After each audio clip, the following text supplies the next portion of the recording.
Superintendent of the Monticello Central School District.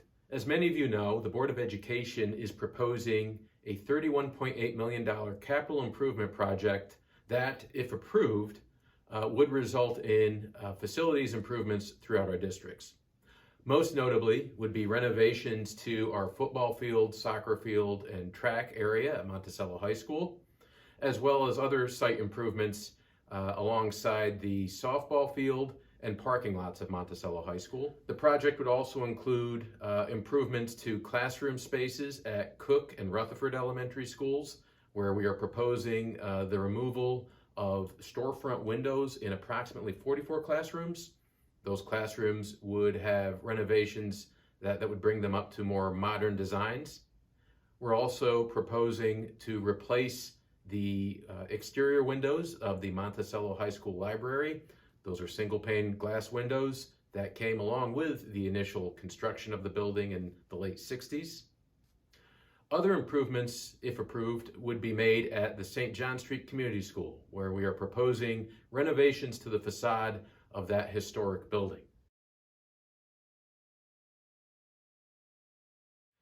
This proposal came about from the work of the Board of Education Capital Improvement Committee. That committee consists of Tim Crumley, Todd Groden, Helen Jersey, and Jennifer Holmes. They've met repeatedly over the past couple of years to review and discuss our facilities. In January 2023, the district completed its building condition survey. This survey is a requirement every 5 years of every school district in the state of New York. And in that survey, the district identified areas of need in its facilities. The Board of Education Capital Improvement Committee also reviewed and ultimately approved a new contract with a district architect. That group is BBS Architects, and we began working with them in July of 2023. Over the rest of 2023, the committee and our architects and district administration identified specific areas that it felt were high priority areas in the district that needed immediate improvement. These high priority items are what's included in the capital project proposal that voters will consider on May 21st.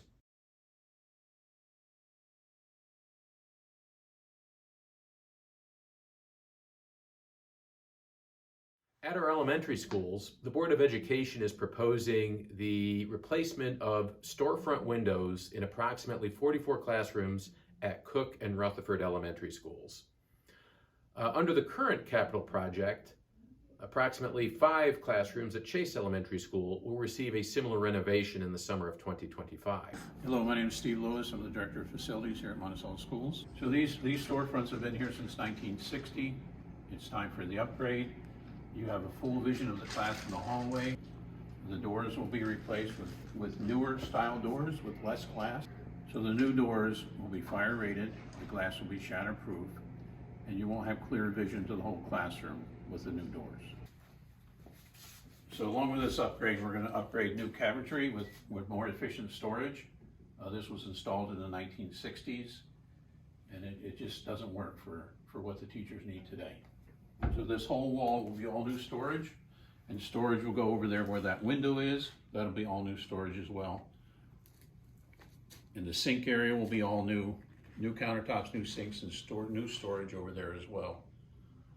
Along with new ceilings with 2x2 tiles, with 2x2 drop-in LED lights.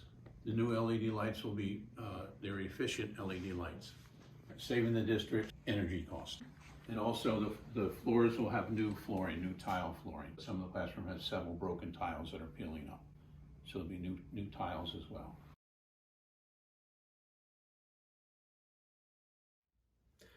At the St. John Street School, many of you know that this was the old original high school of the Monticello Central School District.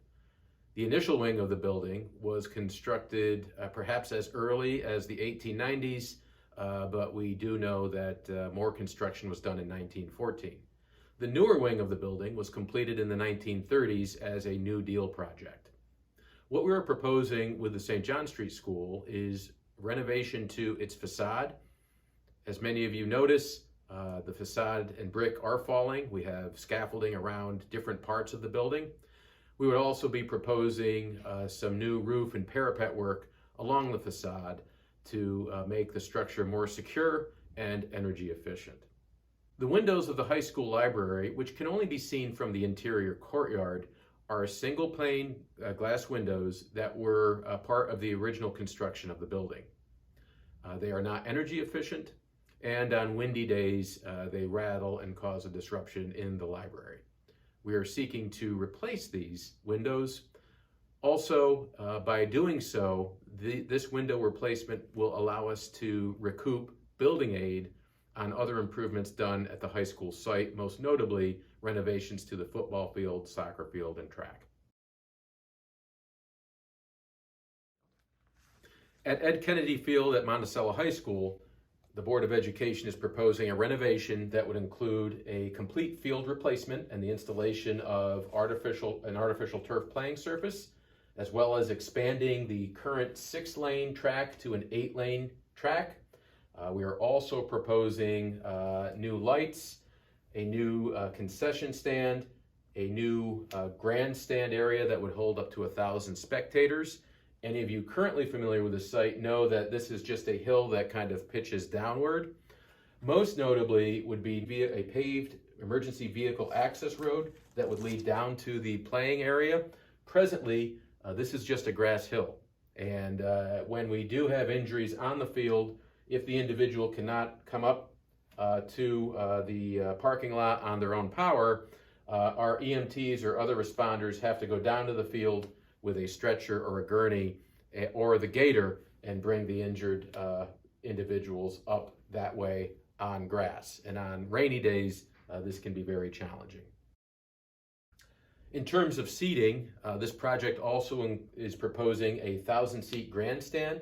Presently, this is just a grass slope. We have a miniature portable bleacher area for some spectators. Most spectators, however, often bring camping chairs or stand or sit on the ground to watch a sporting event. The 1,000-seat grandstand would allow spectators to be that much closer to the action for future athletic events. If approved, we also plan to host our graduation ceremonies for Monticello High School in the future. Please visit our website for a more in-depth video highlighting how this project would transform our athletic facilities.